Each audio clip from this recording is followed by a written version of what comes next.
Gusto mo bang magpaparamdam o tatawagan ka ng taong ayaw na ayaw kang kakausapin at yung taong ini-ignore ka at tatawagan ka at magpaparamdam agad-agad ang taong ginawan mo nito?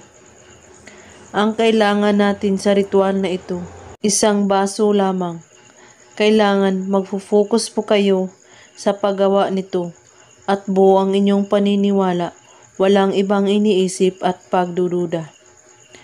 Hawakan mo ang baso at itapat mo sa iyong bibig at banggitin mo ang kanyang pangalan at apelyido at iisipin mo siya ng 1 minuto at banggitin ulit ang pangalan at apelyido niya at sabihin mo, magpaparamdam ka sa akin.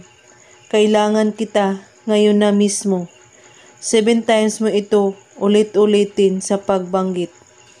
At pagkatapos, itaob ito sa inyong altar o lamisa na walang makakakita at makakaalam sa iyong ginagawa para tatalab agad.